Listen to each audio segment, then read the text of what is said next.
how do you manage, I guess, general expectations, like even with your friends and family, right? Because you were a global head of communications. So that means the whole globe, right? So you're working with people in Europe, you're working with people in Asia, hell, you're working with people in California, right? So like APAC hours could be 3 a.m. over here in the States, and if you gotta communicate with those people, that gets in the way of the rest of your life. So you as a executive, you as a professional, also you as a husband and a father, how do you balance all of that? And like, how do you put out fires from people who speak a different language than you? Yeah. Well, I think there's a lot that has to go into, well, I mean, we're going to parse that in a number of ways. Well, right. If you're talking international cultures, I think it's really taking the time to understand a culture. I'm fortunate that I lived in London for 4 years. And so I worked with people from really literally all over Europe. And I got to understand very deeply different cultures. And then living in a different culture, I was my favorite saying to my kids is, look, you're a foreigner in a foreign land. So just, mind you, I know everybody speaks English in England, but you're still a foreigner. Right. So I think that experience was, and being exposed to so many different cultures by traveling everywhere was a huge benefit to me. And I'm incredibly grateful and fortunate for that opportunity that it gave me, because it taught me a lot about other people and dealing with other people and the differences in people. So that you learn patience and you learn understanding very quickly. I think asking a lot of questions also is important. You can't set expectations if you don't know what they are, and you don't know what they are unless you ask a lot of questions. So asking questions also is important. And then to me, it's, again, maybe it's come with age and just being a little bit wiser, but slowing down and for my kids, for example, just being a good example to them, not lecturing them, but showing them, I think goes a long way. And I think that for executives and people in business goes a long way as well.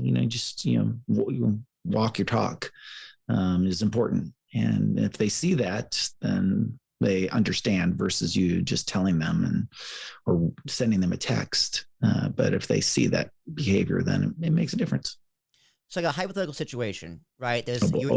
You're in crisis mode for a company, working for company X, and this decision over like the next few weeks could cost the company like millions of dollars, right? And like you're responsible for this problem. Like, how do you keep a cool head? Because I don't even know if you've been in that kind of situation. I really hope you haven't. All the time. Like, all the time. Yeah, it's crises happen all the time. Forget it. So how do you because you use the word stoicism, and we talked about this before we record. We're gonna get into stoicism. You are so stoic. Stoic is like the perfect adjective to describe you, because you're always cool. Like I remember, like it was an IPO day, super busy. I walk in, everyone's kind of freaking out. You're at your desk. Yeah. Hey, Will, morning. There's donuts over there if you want them. I'm like, what? So like, how do you keep the cool head? And is it practice? I'm assuming it's meditation. I'm going to guess it's meditation. Meditation has a lot to do with it, for sure. I think that's helped me slow down a lot. I think keeping calm under pressure is, it's something I studied in my graduate school program. I wrote my thesis on crisis management and what does it take to be a leader in a crisis, and emotions and emotional responses came out as, a very, very clear thing in my research. And I did qualitative and quantitative research for that paper, the thesis. So I learned a lot from that. I studied crisis management, and there was always a fallback onto the idea of you learn from it. So what are you going to learn from it and apply in the future? So do I get worried when things happen? And the other thing is, define a crisis. Everybody defines it differently, right? Mm-hmm. I've heard many multiple times, we're in a crisis. Well, it's not really a crisis. It's a problem, right? It's an issue. We need to address it. So crisis is a very personal definition I've learned over time as well.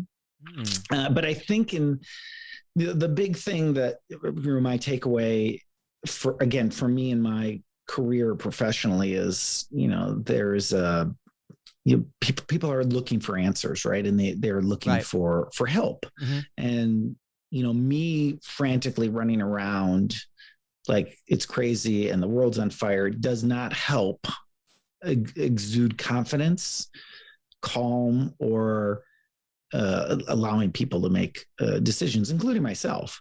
So for me, it's always, you've heard it before, right? Before you give a speech, what should you do? Take a calm, deep breath, right? Inhale, exhale, take that breath, right? It's a pause. And it makes a difference. Pauses, stopping and thinking, can have a reset effect that for me, it just works. It just works for me.